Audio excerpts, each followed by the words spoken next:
Thank you for joining us on this episode of Find Your Inner Flavor. With me is my co-host, Chef Gregory Owens. Like NPR. I know. For a moment, I feel like I'm really professional. It's great. It's Matt when he goes to clap his hands. When he goes to clap his hands, I feel like I'm like live on action. We are the co-owners of Symbol, located here in Kirkwood, Chesterfield, and St. Charles, Missouri. We focus on healthy lifestyle eating. And throughout the last 5 years of owning these restaurants, we have had the opportunity of getting to experiencing those that walk into our doors and getting to know them, and then just life in general as entrepreneurs, as business owners. Find Your Inner Flavor is all about real life, real happiness, and real business shit. And in all of that, discovering your inner happiness, because throughout all of that, we have our ups and downs. Today's episode joining us is Bobbi and Rusty Baker, and today's topic is all about balance. Is that weird saying Bobby Baker? It's Bobby, I wanted to say Bobby Orlando really, really bad because Bobby Orlando sounds a lot sexier than Bobby Baker, but we're not going to go down that path right now. No, so you guys have been one that has been, we got to know you, Bobbi, through walking in our doors, and we got naked in front of her. Who got naked in front of her? Oh, we both did. Actually, yeah, you both. Oh, we have been. Yeah. I totally blank my mind out of that. Yeah, because of Soul Tan. No. I'm trying to blank my mind of it right now. hey. Greg, but the thing is that this is how good you guys are. This is how good you are. I got Greg a pair of unicorn underwear, like hot shorts for Christmas, and when he went in to go get spray tanned at Soul Tan, you didn't even know I was going because you needed trainers. No. Oh yeah, you needed people to practice on. He didn't make an appointment to come get a spray tan. It was a practice. He volunteered to be a demo, and so he walked in with his unicorn underwear. And you guys said nothing. Not and I'm a thinking, lick. in my mind, I'm like going, yes, this is the moment I've been waiting for. Well, I'm training 2 new girls, and you're I'm trying to be professional. Is I'm like, the what? biggest unicorn horn I've ever seen. Like, what in the hell is he wearing? But I had to be professional. Did it poke you? No. No. Let's backtrack just a little bit because you came into our shop right after we had opened up. I want to say within a year of us opening up, and you were opening up a yoga studio in downtown Kirkwood. Yeah. And that's how we kind of got to know each other. I did. I approached you one day. I remember that. I said, "Do you own this joint?" And you were like, "Yeah." I thought I was going to get into trouble for something. Yeah. Yeah, usually that's what happens. I mean, you were always there behind the counter. I'm like, she's got to be someone important. Yeah, I was usually working. A good sign. They're working. It to pay the bills. Yeah, that's the way it goes. The rest is history. So we became really, really good friends. You kind of sat down. It is interesting because we talk about this all the time, how often somebody shows up in our shop. And prior to the restaurants, I was a life coach, and I did a lot of connecting and consulting. And oftentimes that was based off of who I knew. And I was doing a lot of those meetings in coffee shops, restaurants. And really in my big vision of all of it, it was kind of like, well, if I owned a place, how many people could I really get to know that I don't ever know? And that really has kind of came into fruition. And you're one of those people that walk through the door that I've really gotten to know on a personal level and on a business level. And then you brought Rusty. And then he brought Rusty into the picture. Always a boy to spoil it. Yeah.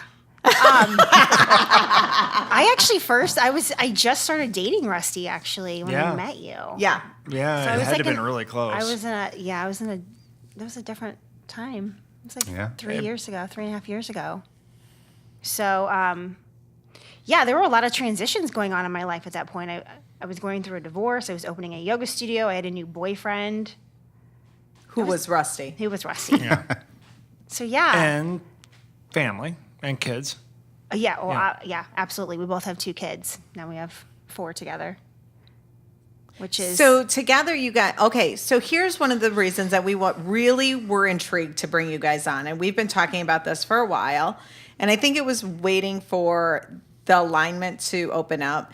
because I was questioning whether at any point I'd have to bring a therapist in on this podcast, because there were often times I would walk into Namaste and Bobbi would be like, oh my God, I have to tell you what Rusty just did.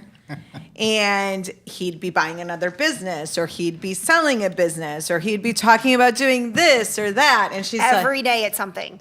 It was something. And you're going, I'm just trying to figure out how to do this right now. And when are we ever going to be able to see each other and go out for dinner and do all these things? So that's really kind of where you guys come into play. Because on social media, and we bring up social media quite frequently, because everybody has their persona. And as business owners, we all use it because it's marketing. Advertising. It's advertising. Free advertising, right? Yeah. Well, sort of. You guys kind of have this magical life that you've created where it's not about quantity of time together. It's about quality of time together. So talk to us about what you do, one, and then also how you find that time. And the word of the day. And the word of the day, which is balance. So I'll start. So I've owned and operated a nightclub for 8 years downtown, which is actually how I met Rusty. And what nightclub? Europe nightclub, sorry.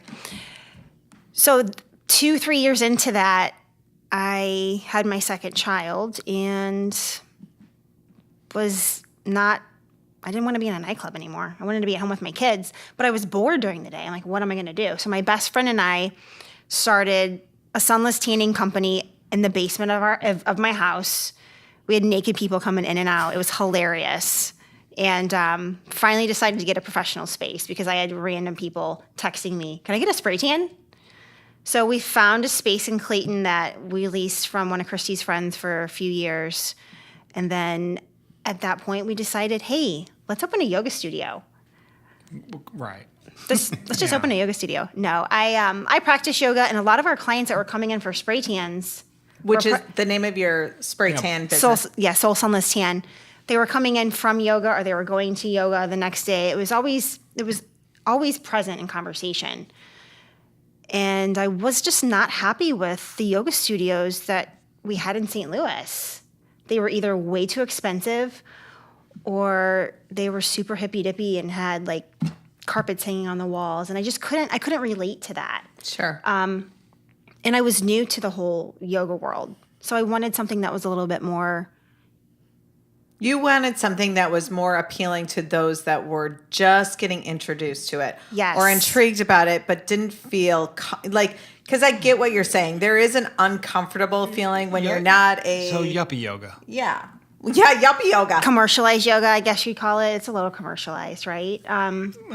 But it's something where you feel you're not intimidated. You don't have to have dreadlocks. You don't have to stink a patchouli. Right, but you're not decked out in Lululemon driving a Range Rover. Right. You kind of came into that middle ground. Right. Of being open to accepting pretty much any level that you were coming in at, whether you were a beginner, whether you had been studying it for years, or whether you were like really not sure what this even was. Right. And so that was our vision. It was just, creating this space that welcomed everyone. And so we did find a space and we created it, and it happened and it worked. And it's really cool to see so many people that have been with us since the day we've opened the day we opened the doors, and how strong their practice has become and how different they are. And every day we have people telling us how grateful they are that we opened this space because it's changed their lives, it's saved their marriage.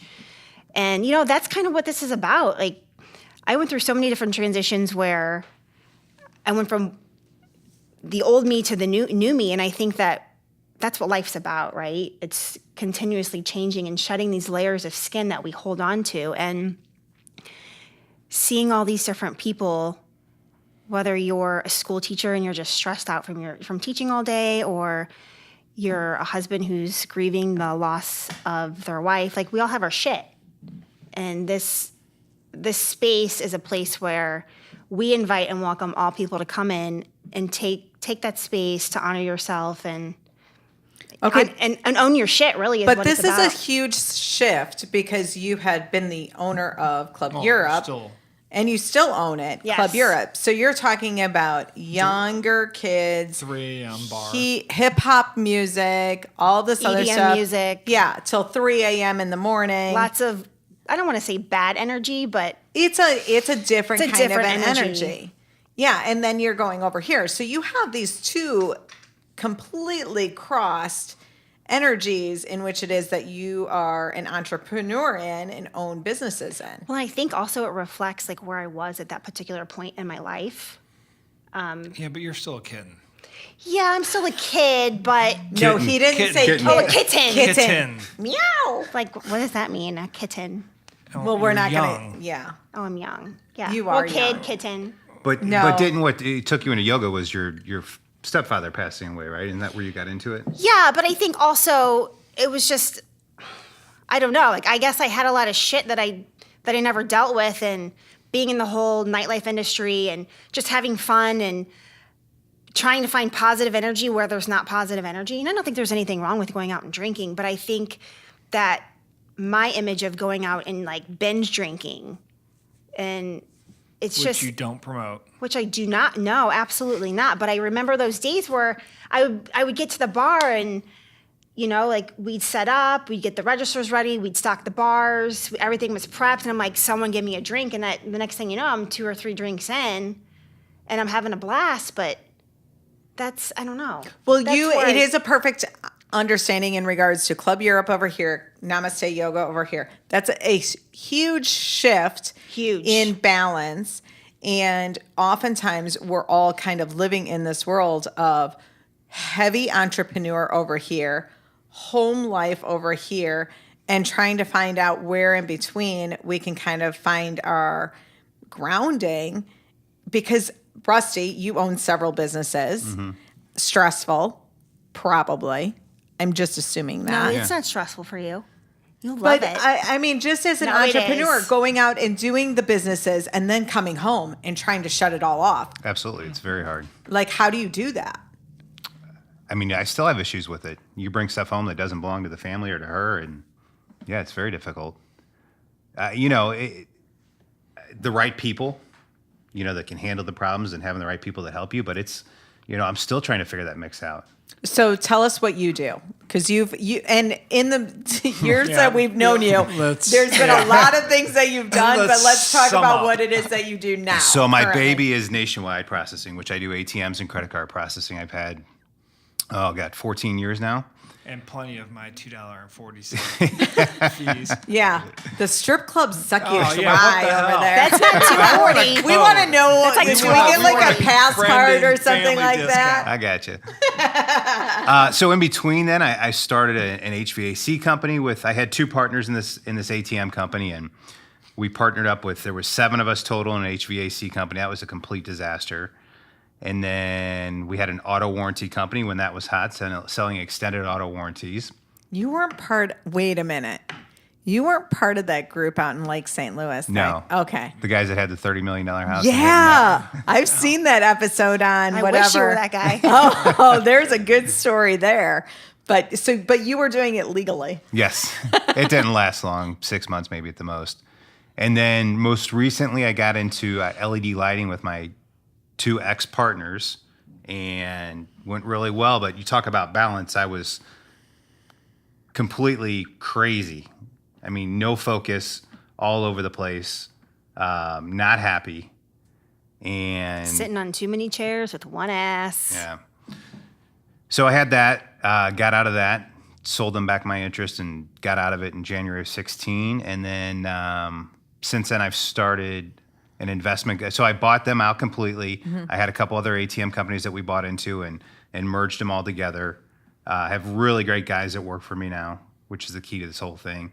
And then March of this year, we took over a truck stop and gas station. You say, Okay, wait. so You say we have to.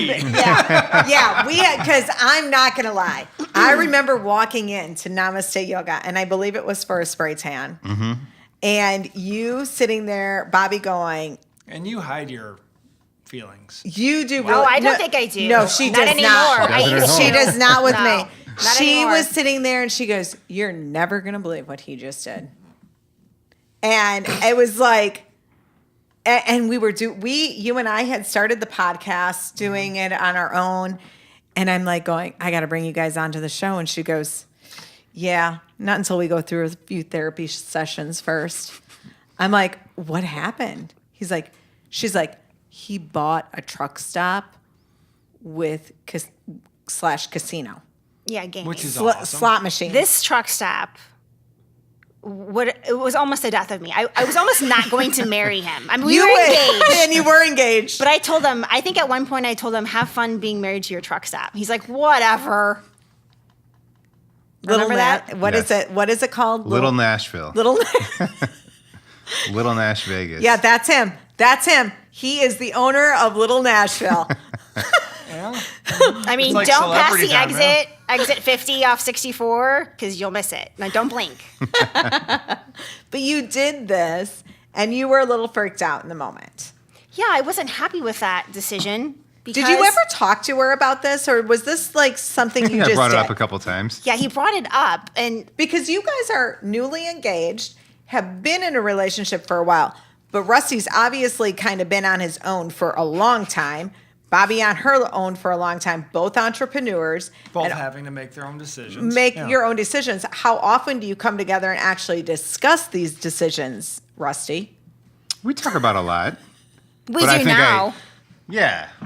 But I still, I'm going to make whatever decision I make, but I value her opinion and input to it. And Yeah, that's one thing that I've had to come to terms with because I'm very opinionated. If you haven't, Really? Yeah. Okay. Yeah. I mean, I have my opinion on everything, but he's going to do what he wants to do and what makes him happy. And I think that at the end of the day, if I get in the way of that, maybe he's going to end up resenting me, or I don't know. So if something goes wrong, at the end of the day, he made the decision. that's I'm the gonna only way support you it. learn in life. I'm going to support it. I might not always like it and love it, but I do support him. But I think that that's here you guys a little bit older in life. You've experienced marriages prior to or relationships prior to, and you've discovered through that time frame who you are and what makes you happy. Right. And I think that that's the struggle that we have oftentimes in those early relationships is everybody's trying to make each other happy. And the truth and the reality is you have to look at what makes you happy first and the other partner just supporting that piece of it. Would I be accurate in saying because that? if you're not happy, it's not going to be happy the other way. What do you mean? If we're worried about what makes you happy and not what makes myself happy, I'm never going to make her happy because I'm not. Right. You know? Right. So it really, okay. But you have two kids. Their ages. Because you guys have this unit. We got to talk about this. Yeah. 2 girls, 2 boys. How old are they? Go ahead, babe. So we both have boys that are 9. They're like 3 weeks apart. And then we both have 6-year-old girls that are not even a full day apart. And what's really cool about this whole story is Yeah, this is the creepy part. This is the fun and exciting part. So if you're not listening, start listening right now. so his daughter, Bella, was born at St. John's, which I guess is now called Mercy, on August 18th, 2011. And my daughter, Stella, was born at St. John's or Mercy August 19th, 2011. So within hours apart, these girls they came into the world and probably slept next to each other in the nursery, which is so weird. And you guys did not know each other. No. No. Or you knew all we knew each each other. other. Yeah, we did business together. Yeah, that's true. We did. We did business together. But this was not like a pre-planned, hey, let's go have our babies together in the No. hospital. And- this was just an unexpected, you all of a sudden wind up there at the same Hey, time. what are you doing here? Yeah, within 24 hours having. Stella and Bella. Stella and Bella. The Ellas. So then what's really unique is 3 years later, we're celebrating their 3rd birthdays together. I'm like, this is so crazy. And they don't really get it. They don't understand. I'm like, you guys were born together in the same hospital. I'm like, whatever. There's a magic about life that just starts showing up. And I love it from our first episode with Sandra and Chris to our second episode with Sarah and Wolfie, and now with you guys. There are things that just start lining up that you can never explain. You can try to tell the story around it, but in order for you to really get it, you have to just flat out experience it. And it's what I call the magic of life. Mm-hmm. And that's kind of what you guys have been in the midst of creating. I mean, your wedding. Talk about your wedding, because I remember you guys got engaged.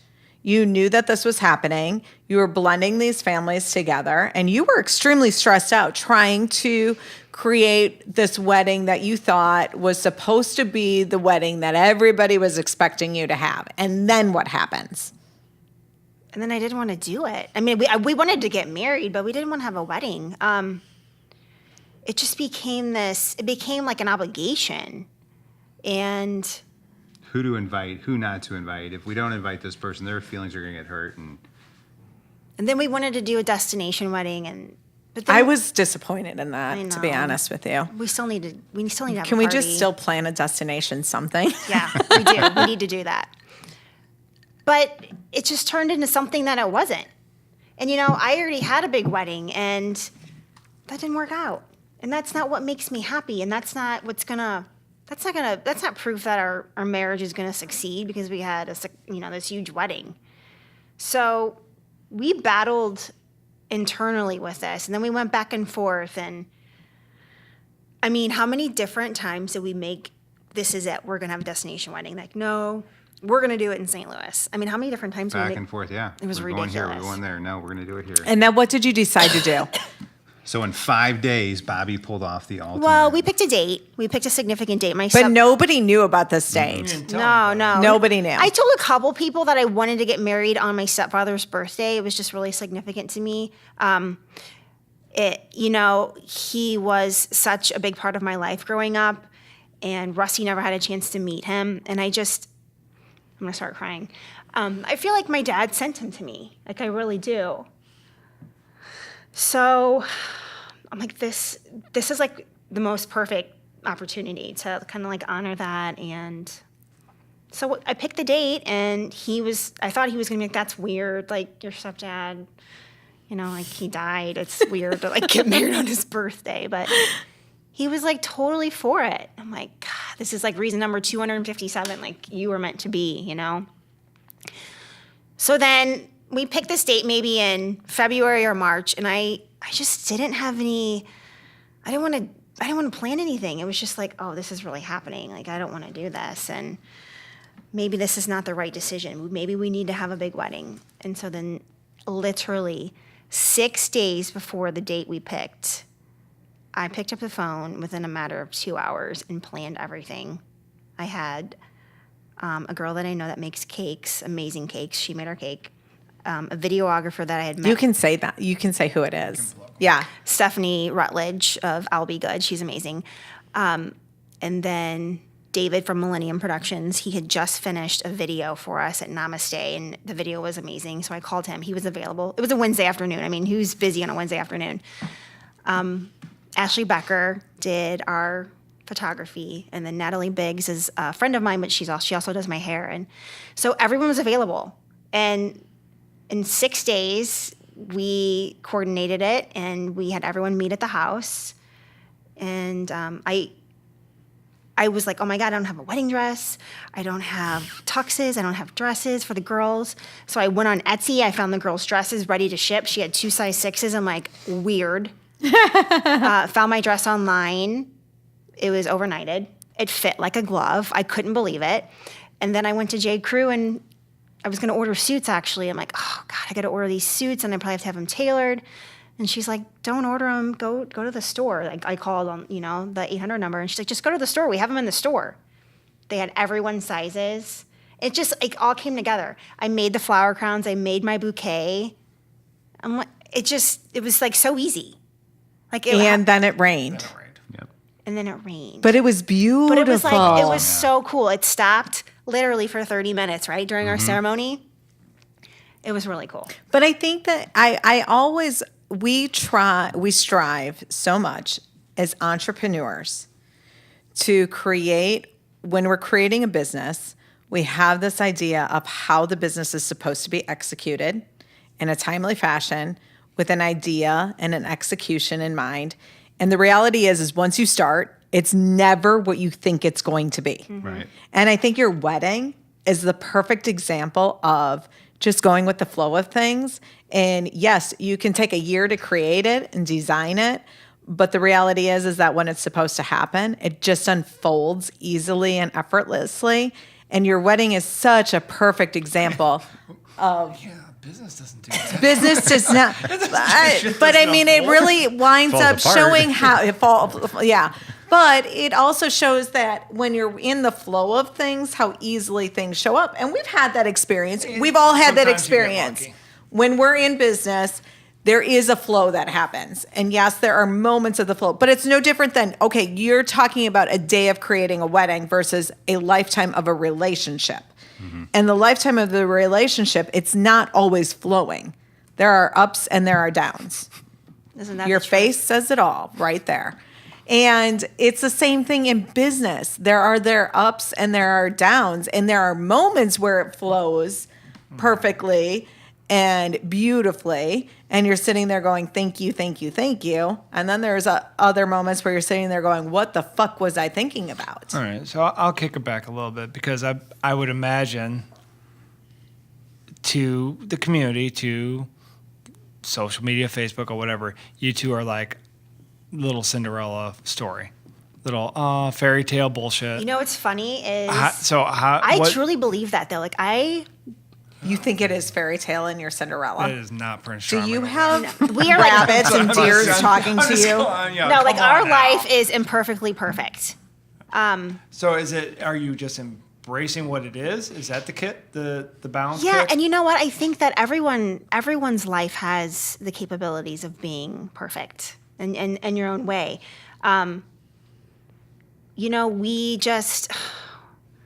I think we have both just experienced a lot of shit in our lives, and We take it out on each other. well, yeah, we've done that. But I mean, we know how good we have it, right? Mm-hmm. I mean, I think daily we tell each other how lucky we are to have each other, and we tell each other how grateful we are, and because I mean, this could have ended up a disaster. I mean, we have 4 kids, right? Mm-hmm. They could have hated each other. They could have been little shits. But They're still little shits. They're kids. but they don't hate each other, and I think that speaks volumes though, because I feel like it has a lot to do with how we raise them. I think it's a As reflection. individuals and then together. Yeah. So is it your work that's going on here, or is it just that much luck? No, No, it's it's a lot all of work. work. I mean, Okay, we so go a to lot of therapy work. weekly. We aren't we? Yeah, so look. And it was when his idea. Like, that's what's so awesome is like usually it's the chick, right? We need to go to a counselor. No, I love that he wants me to go to therapy with him. At first I was like, she gets to hear that voice of reason. Sometimes she won't hear it from me, but from a third party, she's like, oh, now yeah, it and makes sense. and our therapist has no qualms about calling me out on my bullshit. And there's a little bit of an age difference between Quite a bit. a little bit of an age difference. How many years do you think we are apart? Only 5 or 6. Oh, okay, yeah. But but there's a huge lifespan because Bobby Rusty had several businesses prior to all of this, you guys coming together. So there is this whole lifetime of expansion in a lot of ways that you didn't always relate to. Oh no, and I think still too we're on the same page, but there is a lot more experience that he has under his belt. I mean, he's funny because sometimes he'll joke with me and say, "I am 6 years older than you. You'll calm down. You'll Just give it a little wisen. time, Just couple give it some years." time." And I mean, in all reality, like that is true. Like I am a little kitten. Okay, but you guys do something that's really unique when it comes to, because I mentioned it earlier, because as entrepreneurs, we tend to not shut down. You guys do something unique in regards to it's about creating time for just each other. And you do a lot of traveling around that, but it's short bits of time. but it's really committed time to each other. So can you go into some of that? Go ahead. Who's going to talk? Yeah, so we travel a lot, and it's 2 or 3 day trips because, number one, for myself to be able to walk away from a business that long is very difficult. But 2 or 3 days, I can shut it down and pretty much shut it down. You do. You shut it down. Yeah, and just spend time together, and with the kids, that's really all we can take. But it's funny because when we travel and we turn our phones off, we really like each other. We get along so well. It's like, man, if we didn't have kids and businesses and all of this external, responsibilities, how much easier life would be. Oh, don't we all say the same thing? God. It's like, really? If that was what life was all about? So, I guess, what's really cool, though, is I don't really think in prior relationships that I really had an opportunity to connect with myself or my partner. And it's cool because, I know who I am. I know what I like. I know what I don't like. And I really like my husband. And he's really awesome. And we have so much fun together. And we laugh so much together. And then it's like the minute we land back in St. Louis, it's just like a light switch. Reality hits. Yeah. It's tough. It's hard. So how often do you guys plan these little getaways? We go once a month. We have the luxury of, we're on the same parenting schedule, custody schedule with our kiddos. So there's one weekend out of the month that we are essentially kid-free. So and that tends to be the week that weekend, and that'll be the weekend that we get away. Yeah. So if you were to, so you have a dozen entrepreneurs out there in relationships, husband-wife duos, whether it's from more common. A joined relationship or whatever. What do you give as advice? Give 3 points of advice as to how do you create balance in your relationship and still have businesses. You have to plan time every week, whether it's once a week for the two of you to go to dinner, whatever it is, coffee. You have to plan it. Okay. Bobbi? Oh my God, I have a list from here to China. You only have 2 left. You can only pick one because Rusty gets 2. He's the man. I think the biggest challenge for you and I is getting into each other's businesses and making decisions on what's best for each other. I'll tell him a scenario. He's like, oh, well, you need to do this. And you need to do that, and then vice versa. Well, it's almost like you try and tell me how to run the business. Well, you try to tell me how to run my business. Because it's a unique thing that you guys both have separate businesses. Yeah. We're together on the yoga studio, yeah. But it's way more common that you're in a partnership and you're running a business together. You guys have very separate businesses. And we would kill each other if we ran one together. Okay, so... Yeah, because we see things completely different. So it's pretty much just... planning time and staying out of a business that isn't yours. And then what's the third point? You can say it together if you want. Having a lot of sex. Yeah, and then you're in the boat that I'm in. What would you say is that third? I would say therapy. Really, I think therapy is super important because... Is it therapy or just that third? Do you need that whatever therapy is combined, or do you need each have another voice or another person to talk to? It's going to that. So you have a meeting to go to a place to talk about your feelings, right? And when you go into that room, everything else is shut off. No phones, nothing, and yeah, there's somebody else there, and we do most of the talking, but it's just making time to sit down uninterrupted and to be able to discuss your feelings. Cell phone, and be open, So I think we're going to go ahead and wrap this segment up, and I think that that's the perfect segue into wrapping this up. It's about the balance in relationships and entrepreneur. It's about shutting out everything else that's around you, whether that's a weekend away, a long weekend away, a date night, or that therapy session where you just say for 1 hour, we're going to shut everything off and we're just going to focus on who it is that we are. Would I be accurate in saying that? Absolutely. Yes. Okay. So we want to take a moment and we want to say thank you to the Gaslight for giving us the space to come in here and record our live podcast, Find Your Inner Flavor, along with Matt and Nick behind the cameras today, and Chris. Mark. No, it's Matt and Nick, and then Chris is bartending for us, and Mark Coco is Jesus. recording What was his for name? us. Coco Genius. Coco Jesus. Let's get that right. Okay, thank you. You can find us at the Gaslight again in October and in November, the last Sunday of the month. Thank you to Kombucha for being the sponsor of these episodes, and we will see you the next time.